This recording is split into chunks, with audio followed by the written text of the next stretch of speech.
Thank you so much for helping us out. I know you've been on your vacation, and I hope you had a restful vacation. Well, But thank you so much for helping us out glad to. with this project. So we just have a few questions, Sure. and Gail's going to start us out. So go ahead. Hello. Hey, how are you? First question is, what is your recommendation for how we maintain an integrated curriculum, both horizontally and vertically, that aligns with the standards, engages all students in rigorous, relevant academic challenges? You started out with a loaded question. Well, this is the way I've always felt about this. We can't work in silos. We have to bring everyone to the table, and collaboration is one of the biggest ways we do that. Everyone's voices need to be heard. Oftentimes, I caution principals to always make sure that teachers are at the table, even if they don't want them to be. But if that makes sense or not. Sometimes a different viewpoint helps solidify the viewpoint of others, because it helps them to think deeply about the integration of curriculum both vertically and horizontally. When you're thinking about vertical and you're thinking horizontal, you have to think about first, do the people that I've got working with me know the standards? That's the first thing that you've got to think about is do they know the standards? Do they implement the standards in their classroom? Because if they don't, then they're not going to give you much in the way of help. Because the standards build upon top of one another. Oftentimes, the only thing that changes from one standard to the next is just the verbiage. You may have understand and know at one grade level, and you may have analyze at a different grade level. So you kind of have to know what those standards are.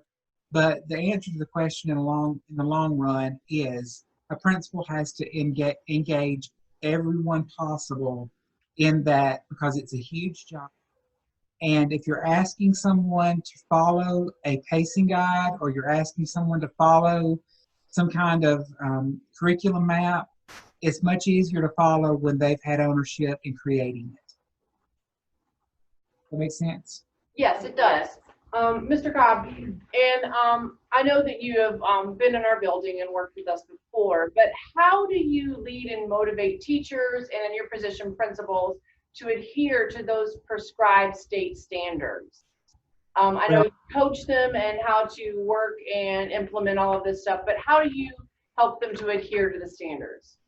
Well, I'm going to use your principal as a perfect example. I mean, you have to, as you're going in, you have to begin to build relationships. You can't skip that step. And people a lot of times that's just cliche now, but it really isn't. In order for someone to follow your lead, whatever you may ask them to do, you have to have some kind of relationship built with that person that they want to follow you. If they don't trust you, and you can't go in and be heavy-handed.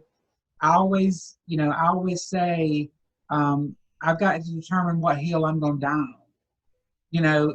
If you're gonna die on a hill because somebody's 2 minutes late in the morning, then you get ready to not be able to implement something that's much larger in the whole scheme of schooling, because you did that to them, because you couldn't overlook that they were late by 2 minutes.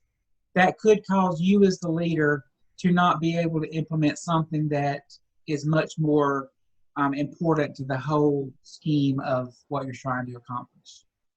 So when you motivate, I tell principals all the time, you have to do those special things for teachers.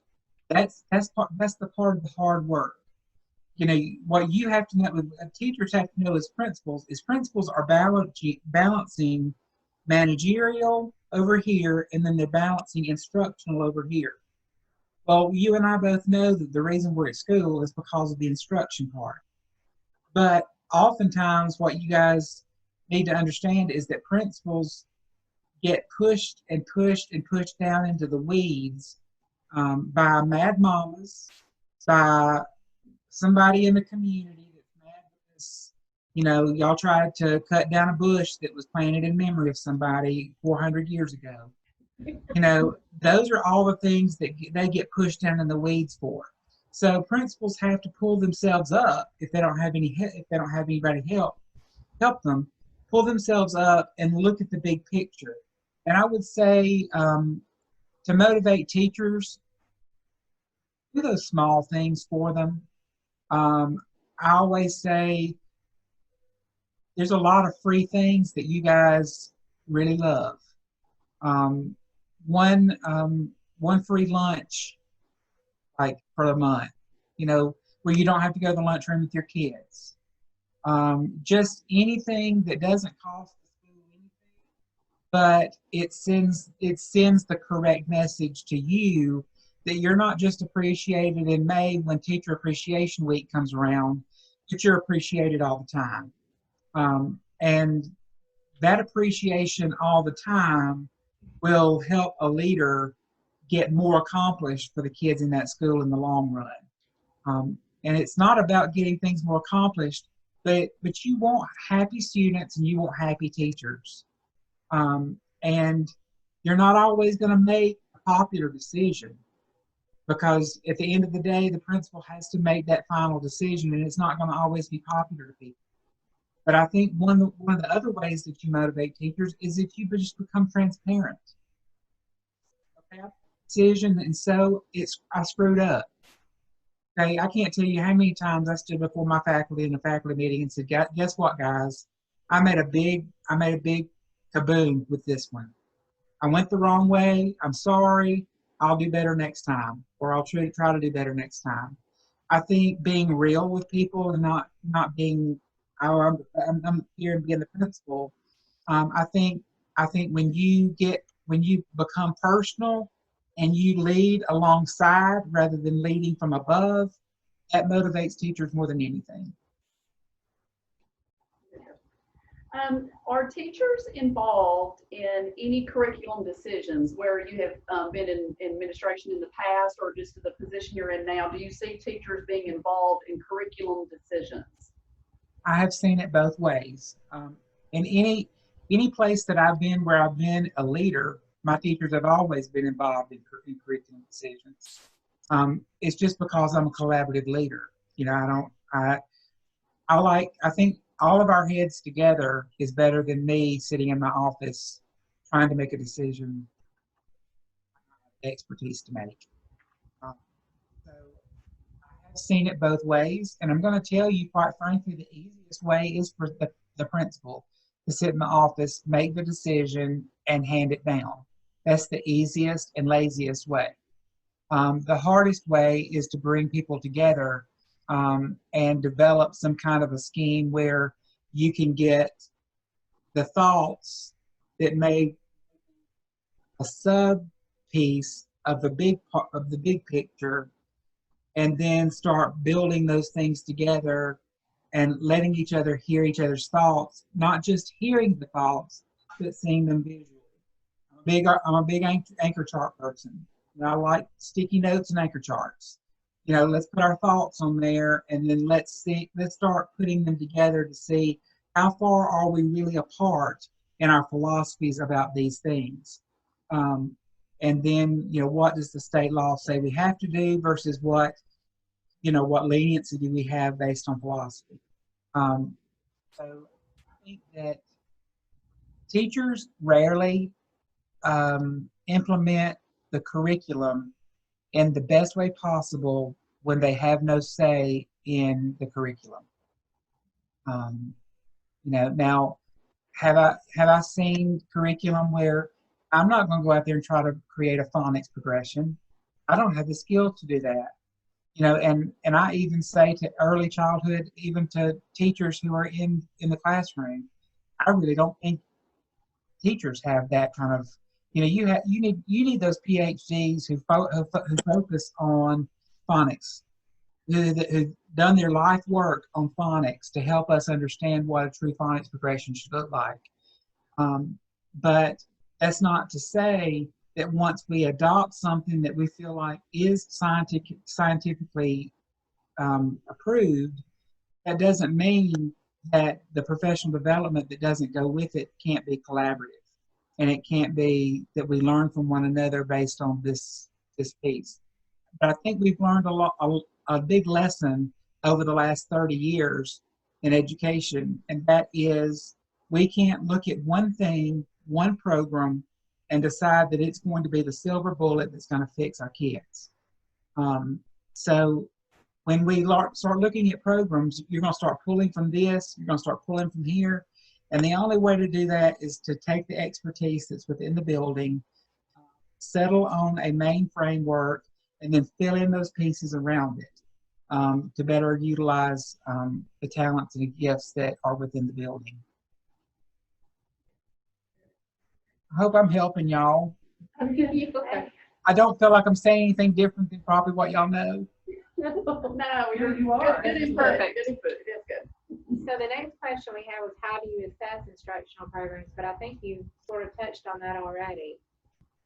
Well, what you have to do is when you assess, you have to have a faculty that believes in formative assessment, especially when you're in elementary school.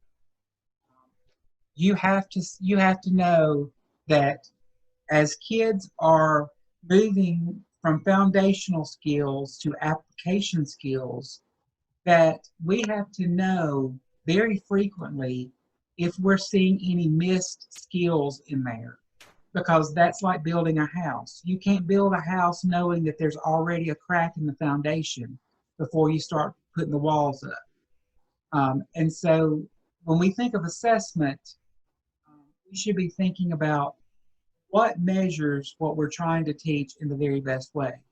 All of our systems have just bought new early math and reading assessments.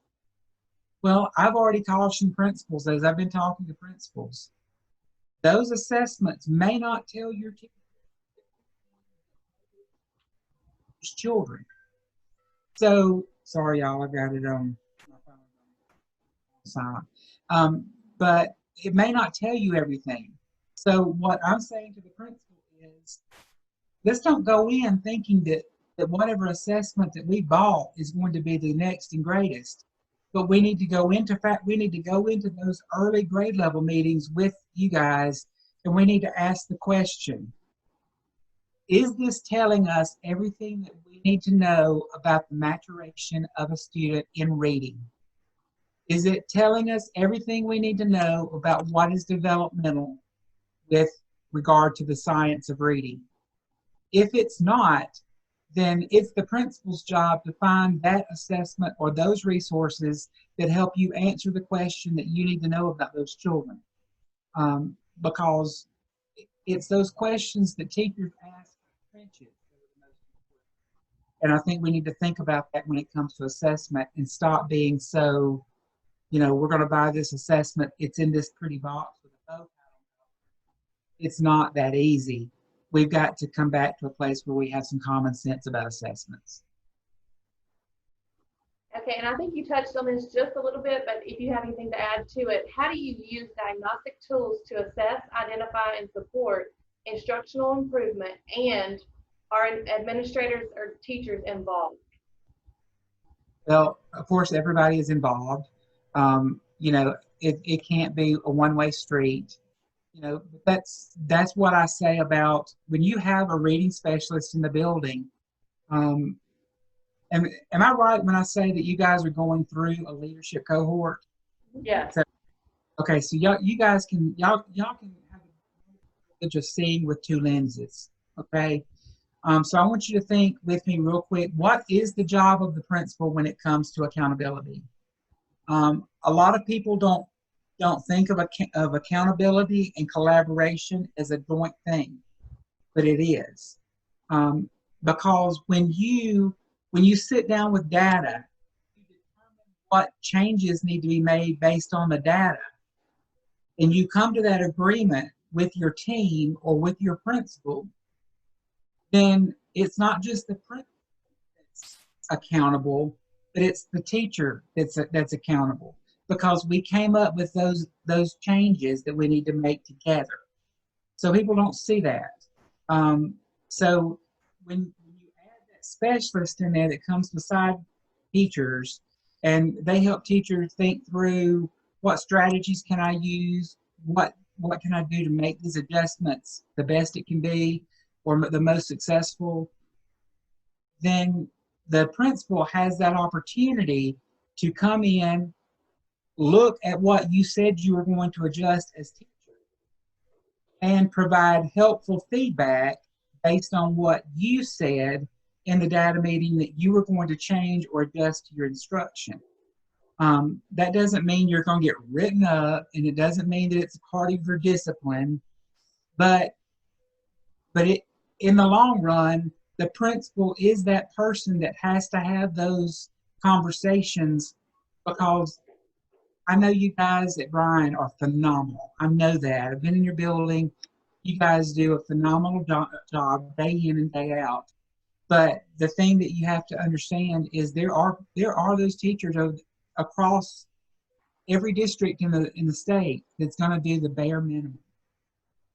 And it's not fair for one teacher to bust it and do everything, stay up there till 5 and 6 o'clock at night planning, and their children are getting the shaft. Okay, they're not getting what they need because the teacher's not putting everything that they need to put into it. And so at some point, even though the principal tries to do it in a winsome way, at some point, real conversations got to be had about why a teacher's not making the adjustments that the data is showing. That's the reason why that reading specialist or a math specialist is so important, because that person can be side by side with the teacher. That person is your ally as the teacher, and they're there to brainstorm and help you do all that you can. But that principal is ultimately the person. If they want to see instruction moved in the right direction, it may take what I call courageous conversations with teachers one-on-one. I don't believe getting in a grade level and spouting off something that only one person needs to make corrections about, or getting in a full teachers meeting and making some statement that makes the mood and the culture negative. Those kinds of conversations belong in the principal's office with that one teacher that needs to have that conversation. Amen. Amen to Amen. that. Amen. We're all sitting here nodding our head. Thank you for that. The next question is about technology. How has the infusion of technology into the classroom impacted the curriculum in our state? Well, but I'm going to tell you, I looked at these questions this morning and I thought, I better not say what's first on my mind. Because what was first on my mind, I'll just go ahead and tell you. My first thought is it's hurt it. My second thought is, well, technology is here, but we have to use technology for the intended use. Okay, for example, let's say it's not technology, let's say it's a different resource. Okay, how would you use that resource? Well, it's the same way with technology. You need to have an intended use for that technology within that lesson or within that curriculum that's going to get the biggest bang for the buck in the classroom. I'm not big about, matter of fact, I really despise it's the thing that advanced ed uses, the little document that they come around and they check off stuff. I forgot what it is. But every school is always low on use of technology in the classroom. But you know what? The best teaching may be taking place in that classroom, and in that 10 minutes, it may be that technology is not the best use at that time. Right. So we can't just decide that, oh, we've got lots of technology now, we need to be using it. No, we need to use technology when it's best needed and when it fits the purpose for what we're trying to do. I believe technology has enhanced high school curriculum more. I think being able to take classes virtually that's not offered at your school is phenomenal. I think being able to do ACT prep and different things like AP prep is just phenomenal. So I think as you get older, virtual is fine. I'll be honest with you, I'm having a really, really hard time wrapping my brain around how a kindergarten child is going to do virtual learning within the next 6 to 8 weeks. You know, I don't care what it is. You know, you can't, you know, and I hope you guys see my heart. You cannot substitute a qualified teacher for a piece of technology. And especially when it comes to children that are trying to learn foundational skills, whatever subject it may be. So I don't want to be a Debbie Downer on technology, because don't trust me, I'm not against technology at all. As a matter of fact, I'm thankful for Zoom. That's the only way I've been able to continue my job the last 3 months. But overall, I think we need to be careful, because I think a lot of principals go out there and expect technology to be used every day. And teachers are substituting really, really good other routines and procedures for just the idea that they need to have their computers out. So that's just my take on that. Love it. You touched on a lot of merging of our questions. So we're going to go to what our hot topic that, you know, as elementary children love, that new House bill about being able to read proficiently by the end of 3rd grade. How do you feel about that? And what are your thoughts about that bill and how it's going to affect K2, K3? Well, I think that I think it had some funny unintended consequences. I think that when you think of the Alabama Literacy Act, you know, for the last 10 years, and the reason I'm speaking on this is I'm currently doing my doctorate, and I'm in my dissertation right now, and my dissertation is why a rapid decline in reading scores in Alabama in the last 10 years. When we were leading the nation in 2009 in NAEP scores, what happened and why are we now 49th in the nation? So that's what my dissertation is on. We'd like to Really? Do what? we would like to read it. Well, part of what I am finding is that it was a lack of resources. Whether you want to blame it on the recession or you want to blame it on that the legislature did not prioritize correctly, whatever you want to blame, gotten that far. But the lack of funding for reading between the years of 2011 and 2018 was the lowest it's been in decades. So, you know, people say money doesn't make the world go around, but when you put money into something, oftentimes people get resources that might not ordinarily get resources that can help children. When you put money in something, it also raises the accountability. I don't have a problem at all with the accountability that the Alabama Literacy Act has in it. Because at the end of the day, I'm going to work like I know to work. I'm going to work hard, and I know that you guys do, and you're going to get the best and most out of your students. But the great thing about the Alabama Literacy Act is it gave us an opportunity to prioritize reading. Well, let me go back. It helped us make reading a priority again. And I think that that's important. Now, the third grade thing, I think we're going to end up with some concessions. If they need to be retained, I say K and 1, somewhere either kindergarten or first grade, and only once. And we need to look at how mature they are. We need to look at where their birthday falls. Because I was the high school curriculum director for St. Clair County Schools before I went back to ARI. And I understand what it looks like when a 10th grade boy with a beard who's 19 years old is sitting there. There's not a whole lot of glimmer of hope for them. And when you trace it back that they've been retained 2 years during the course of their schooling. So then you say, okay, well, they're 19, they're in the 10th grade.